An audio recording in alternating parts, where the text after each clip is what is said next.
Academic teaching को सुव्यवस्थित करके और जो आने वाली पीढ़ी है कम से कम उस भ्रष्ट जाति और धर्म के दलदल में नहीं पड़ के केवल विकास वाला काम सोचे। समाज इससे कैरेक्टर नहीं है, उस समाज को प्रेरित कर रहा है। आपको अगर ईमानदार होते तो आपको अंदर से आक्रोश होता उसके खिलाफ। आप भी राजनीति में कोशिश करते कि इस पद पर हम क्यों नहीं। हम बताइए, इसी देश को सुधार के लिए हमारे बड़े बड़े आदमी शहीद हो गए। क्या ज़रूरत थी भगत सिंह को 20-22 साल की उम्र में बम फोड़ के लोगों को जागरूक करने के लिए अपनी जान दे के। राष्ट्रवी का स्वागत है दलार्ज में और मैं हूं आपके साथ विशाल गौरव। और मैं अभी सिवान जिला में मौजूद हूं और क्षेत्र में पहुंचा हुआ हूं। हमारे साथ निर्दलीय प्रत्याशी डॉक्टर आर.एन. शुक्ला जी मौजूद हैं। इनसे बातचीत करेंगे कि इस विजन के साथ लोगों से मिल रहे हैं और सिवान के लिए क्या सोच रखते हैं। सबसे पहले स्वागत है, एक छोटा सा परिचय दे दीजिएगा। मैं डॉक्टर आर.एन. शुक्ल नाम हुआ मेरा। मैं पीएमसीएच पटना से मैं सर्जन रहा हूं और अभी सेवानिवृत्त हो सामाजिक कार्य के लिए, जनता का जागरूक करने के लिए भी चुनावी मैदान में हूं। आवाज आ रहा है, अपडाउन हो रहा है। क्या कहेंगे सिवान को लेकर, क्या विजन है आपका, किस सोच के साथ निकले हैं? मेरा टोटल कैंपेन जो हो रहा है वो लोगों को जागरूक करने के लिए कि अभी लोकतंत्र का महापर्व है लोकसभा चुनाव, और इस महापर्व में अगर फिर आप अपनी पुरानी सोच के साथ अपने अंतरात्मा की आवाज़ पर मत नहीं देंगे, जातिगत भावनाओं पर मत देंगे, तो फिर आप 5 साल तक उसी जंगल राज में और उसी माहौल में रहेंगे। तो सबसे पहले ऐसे व्यक्ति को आप चुनें जो कि आपके बच्चों के भविष्य को, रोजगार और शिक्षा को सुधारने का प्रयास करे और उसके व्यक्तित्व से बाकी लड़के, बाकी पीढ़ी प्रेरित हो। यही मेरा विजन है। अच्छा, ये बताइए, आपने विजन की तो बात बता दिया। बहुत सारे राष्ट्रीय पार्टी से लोग खड़े हैं, टिकट लेकर आ रहे हैं। क्या लगता है कि उनके साथ फाइट करना कितना चुनौतीपूर्ण हो सकता है? सीधी हम तो सब चैनलों से ही बोलते हैं, आप केवल हर जगह प्रचारित कर दें, हर जगह पहुंचा दें कि डॉक्टर शुक्ला चुनावी मैदान में इस बार है। बाकी जनता 40 वर्षों से मैं इस क्षेत्र में कोशिश करता हूं कि हर सामाजिक कार्य में आगे रहूं। सब मेरे बारे में जानते हैं और केवल यही प्रचारित आप कर दें, हर जगह को इतने लोग आश्वस्त हो जाएं कि हम चुनावी मैदान में हैं, तो हमारी विजय सुनिश्चित है, बिना किसी प्रयास के, बिना किसी धन खर्च के। लोगों से क्या उम्मीद है, क्योंकि देख रहे हैं कि 30 साल की राजनीति करें या 70 साल की राजनीति करें, बदलाव नहीं आता है। अंत यही जाति के नाम पे, पार्टी के नाम पे वोट हो जाता है। उसी रास्ते पर तो मैं आया हूं कि लोग जातिगत भावना से मुक्त हो जाएं, अपराध की दुनिया से अलग हटें। नशा मुक्ति के लिए इतना बढ़िया प्रोग्राम चला था शराबबंदी, देख रहे हैं कि प्रशासनिक विफलता से उसका क्या असर हुआ। जो जनता इतना बढ़िया कार्यक्रम, हमको लगता है कि आज़ादी के बाद से सबसे शराबबंदी सबसे अच्छा समाज का कल्याणकारी कार्यक्रम था। लेकिन प्रशासनिक मशीनरी और कार्य करने के जो क्षमता थी, जो लोगों का मनोबल था, इसके कमी के कारण शराबबंदी फेल हुआ। हर लड़के, यंग लड़के, बहुत लड़के शराब के व्यवसाय में लड़ गए। प्रशासनिक मशीनरी उसमें कमाने में लगी, न्यायालय में वकील लोगों की कमाई बढ़ने लगी और समाज की दुरुस्ता। ये सब इसलिए हुआ क्योंकि उनके पास केवल विजन नहीं था कि कैसे ही लागू करें। अगर जनता से स्वतः स्फूर्त इमा होता तो ये जैसे सिगरेट, बीड़ी सब छूट कम हो गया, खैनी छूटी कम हो गया, ये भी खत्म हो गया होता। अच्छा, एक बात बताइएगा सर, मैं देश में जिस तरह की राजनीति हो रही है, चाहे सिवान की बात करें या देश में बात करें, बड़े बड़े नेता आते हैं, मुद्दे की बात नहीं करते हैं, सिर्फ जंगल राज की बात करते हैं। तो कोई मोदी जी की बात करता है, विजन की बात नहीं करता है कि क्या मुद्दा है, किस पे हम वोट लोगों को करना चाहिए, इस बार क्या काम करेंगे। चाहे सिवान के नेताओं की भी बात करें, क्या कहेंगे आप? बस सब लड़कों को अब मैंने कैसे मेरे छात्र बच्चों का शिक्षा सुधरे, कैसे हमको स्थानीय रोजगार का सृजन हो जाए, यह दो चीज़। अभी हम लोग स्कूल में मिड डे मील चलता है, किस लिए? सब लोगों को 5 किलो अनाज बाँटाता है, किस लिए?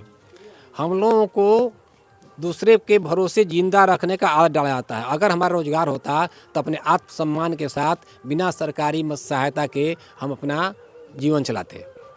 तो रोजगार का सृजन, सब नए नए स्टार्टअप हर क्षेत्र में शुरू किया जाए। बच्चों के लिए जो प्रेजेंट में स्कूल है, ऐसा नहीं कह रहे हैं कि कोई बाहरी स्कूल हम यहाँ ड्रॉप कर देंगे जो लोगों का संस्कार बनेगा। बस जो प्रेजेंट में उसी को हम सुधार दें, उस पर सतत जागरूक रहें। मैं बहुतों जगह गया हूँ जहाँ गार्जियन से अपील करता हूँ, मुखिया लोगों से अपील करता हूँ कि आप अपने स्कूल का संचालन देखिए। तो लोग कहता है कि मास्टर कहाँ आते हैं, पढ़ा कहाँ पाते हैं, हेड मास्टर तो अपने गायब रहता है। एक जगह तो ऐसे गए कि कोई उप प्रमुख था, वो जाके हम कह रहे थे कुछ लोगों को फ्री इलाज कर रहे थे, उसके बाद हम जब जागरूक करना शुरू किए तो हेडमास्टर को स्कूल से लेके चला आया। तो शिक्षक को भी देख रहे हैं, शिक्षक के साथ कितना अन्याय हो रहा है। लगता है कि शिक्षक बंधुआ मजदूर है कि इस समय से इस तरह रहना है, इस समय से इस तरह रहना है। सरकार मैंने शिक्षक की बहाली से लेके और शिक्षक के कार्यकलाप पर समाज आदर पूर्वक देखे, सतत निगरानी रखे, तो यही मशीनरी बहुत सुधर जाएगी। हर प्रखंड मुख्यालय पर कोई काम किसी जनता का कोई बिना पैसा दिए काम नहीं होता है।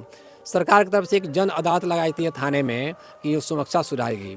एक जगह मैं गया, इस कड़ाके की धूप में आम जनता को कोई बैठने का जगह नहीं था, पानी पीने की व्यवस्था नहीं थी, और एक 3-4 घंटा लगाने के बाद अंत में सब मामला रेफर कर दिया था कि चले जाइए बाहर। उस जन अदालत से क्या फ़ायदा है? वो तो आईवास है। तो हमारे जितने अफसर्स हैं, जितने पदाधिकारी हैं, और जो जनता, किसी को काम करने का मैंने सोच नहीं है, न इच्छा है कि हम जनता को पास जाकर उस काम को सॉल्व करें। मेरी जनता से और मॉर्निंग में हम कह रहे थे कि अगर मेरी सरकार बनी मेरे लायक, तो सबसे पहले तो प्राइमरी स्कूल के टीचर्स का मैं बेस्ट व्यवस्था करूंगा, क्योंकि संस्कार वही डालता है समाज में।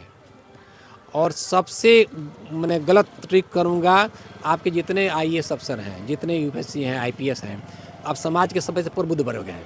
जब कोई लड़का बीटेक आईएएस मैंने करके, आईएमए करके, आईआईटी करके जाता है, तो पूछा जाता है आप किस लिए उतना पैकेज छोड़ के आप चले आए?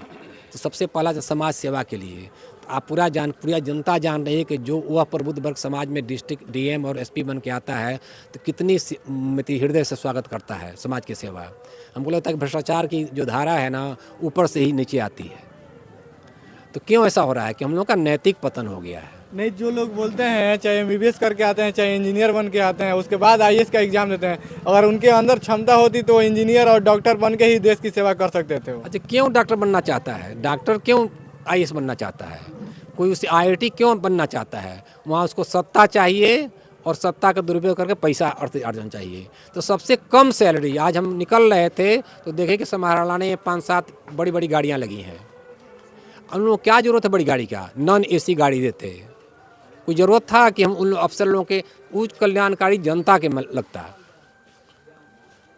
तो कोई तो विजन नहीं, सबको बस है कि हमको सत्ता चाहिए। आधुनिक पीढ़ी की अभी वही स्थिति है।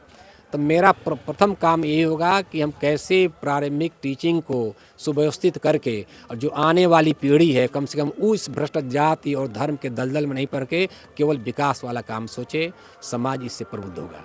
क्षेत्र की जनता से क्या कुछ अपील करेंगे?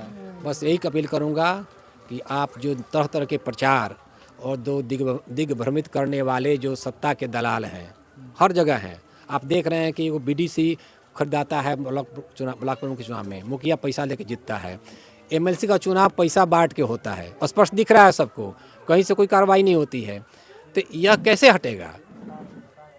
संसदीय के चुनाव में भी तो खर्च होता है, जितना सरकार का मापन है उससे ज़्यादा। संसदीय चुनाव में खर्च होता है, तो ये खर्च कौन देखेगा? बताइए। यहाँ पर खर्च देखने वाले बहुत से अधिकारी हैं। एक साधारण सा मुखिया, एक साधारण सा ब्लॉक प्रमुख, एक साधारण सा विधायक बनने की बल्कि क्या स्थिति होती है, बाद में कैसी स्थिति बदल जाती है। तो यहाँ के आयकर अधिकारी क्या कर रहे हैं? नहीं देखते इनके अकाउंट में क्या था, आज क्या स्थिति है, कौन देखेगा? क्योंकि वो भी उसी में लिप्त हैं, वो भी अर्थोपार्जन में लगे हुए हैं। तो कैसे सुधरेगा? आपको आक्रोश नहीं होता है कि ऐसे आदमी को, जिसकी कोई शिक्षक ऐसी का नहीं है, कोई कैरेक्टर नहीं है, उस समाज को प्रेरित कर रहा है। आपको अगर ईमानदार होते तो आपको अंदर से आक्रोश होता है उसके खिलाफ। आप भी राजनीति में कोशिश करते कि इस पद पर हम क्यों नहीं। एक गलत व्यक्ति लीड कर रहा है हमको, उस पद पर एक सदाचारी क्यों नहीं आ सकता है? क्योंकि हम जो हैं भयभीत हैं उससे, हम उस दलदल में नहीं फंसना चाहते हैं। हम बताइए, इसी देश को सुधार के लिए हमारे बड़े बड़े आदमी शहीद हो गए। क्या ज़रूरत थी भगत सिंह को 20-22 साल की उम्र में बम फोड़ के लोगों को जागरूक करने के लिए अपनी जान देके? और आज क्या स्थिति है? फलाने जात के हैं, चलिए हमारे जात के हमको मत दे दें, हम इस धर्म के इसको मत दे दें। तो हमारी सोच ही जो भ्रष्ट नेता आगे है उसके जड़ तो हम हैं, हम जिता रहे हैं और फिर 5 साल के लिए भुगत रहे हैं। तो मैं आग्रह करूंगा कि खुले हृदय से इस दलदल से मुक्त होकर आप सोचिए कि हम उस पूर्वजों के संतान हैं जिन्होंने देश के लिए अपनी हड्डी गलाई है, अपना देह दान किया है, घास की रोटी खाई है। उस उस विधि को गंवावे नहीं, खुले मन से जो अच्छा प्रत्याशी दिखे, अच्छे आचरण वाले, जिनमें कोई दाग नहीं हो, जो शिक्षित हों, जो समाज के लिए सोचते हों,